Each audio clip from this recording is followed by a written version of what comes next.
तभी अचानक जंगल में एक भयानक दहाड़ सुनाई दी, एक शेर की दहाड़। भरत ने अपनी आंखें खोली। उन्होंने देखा कि नदी के दूसरे किनारे पर एक गर्भवती हिरनी पानी पीने आई थी।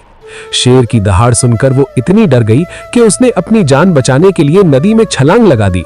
उस भयानक डर और थकान की वजह से हिरनी तो नदी पार करते ही दम तोड़ गई, लेकिन वो नन्हा सा हिरन का बच्चा लहरों के बीच बहने लगा।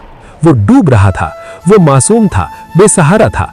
भरत, जो अब तक अपनी इंद्रियों को जीत चुके थे, जिनका मन सिर्फ भगवान में लगा रहता था, उनके दिल में अचानक करुणा जगी। उन्होंने सोचा, अगर मैंने इसे नहीं बचाया तो ये मासूम मर जाएगा। उन्होंने नदी में हाथ बढ़ाकर उस छोटे से हिरन को निकाल लिया और उसे अपने आश्रम ले आए। यहीं से वो खतरनाक मोड़ शुरू हुआ। जिस राजा ने अपनी पत्नी और बच्चों को मोह समझकर छोड़ दिया था, जिस राजा ने सोने की लंका जैसे साम्राज्य को लात मार दी थी, उसका मन अब उस हिरन के बच्चे में अटक गया। शुरुआत में ये सिर्फ दया थी। भरत उसे घास खिलाते, उसे नहलाते और जंगली जानवरों से उसकी रक्षा करते, लेकिन धीरे धीरे ये दया मोह में बदल गई। अब भरत जब ध्यान लगाने बैठते तो उनका मन भगवान में नहीं बल्कि इस बात में लगा रहता था कि मेरा हिरन कहाँ है, कहीं उसे किसी भेड़िए ने तो नहीं पकड़ लिया, क्या उसे भूख लगी होगी। वो तपस्वी जो कभी घंटों समाधि में रहता था, अब हर 2 मिनट में आंखें खोलकर देखता कि हिरन का बच्चा उसके पास सो रहा है या नहीं।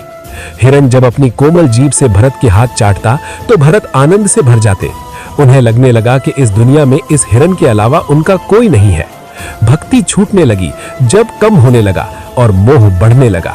भरत भूल गए कि वो जंगल क्यों आए थे, वो भूल गए कि उनका लक्ष्य क्या था, वो भूल गए कि जिस संसार को वो पीछे छोड़ आए थे, वो संसार अब इस छोटे से हिरन के रूप में उनके सामने खड़ा है।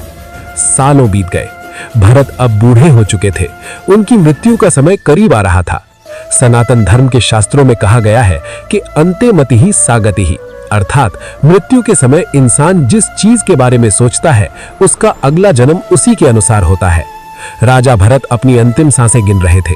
उनके चारों ओर उनके शिष्य नहीं बल्कि वो हिरन खड़ा था। भरत की आंखों में आंसू थे। वो भगवान का नाम लेने के बजाय ये सोच रहे थे कि मेरे मरने के बाद इस अनाथ हिरन का क्या होगा, इसे घास कौन खिलाएगा, इसे शेर से कौन बचाएगा। उनकी आत्मा शरीर छोड़ने ही वाली थी, लेकिन उनकी नजरें उस हिरन के चेहरे पर टिकी थीं। व्याकुलता, चिंता और गहरा लगाव। इसी अवस्था में राजा भरत ने अपने प्राण त्याग दिए। एक महान सम्राट, एक महान तपस्वी जो मोक्ष के दरवाजे पर खड़ा था, सिर्फ एक अटैचमेंट की वजह से नीचे गिर गया। अगले पार्ट में जानिए क्या हुआ जब राजा भरत ने अपनी आंखें खोली। क्या वो वापस इंसान बन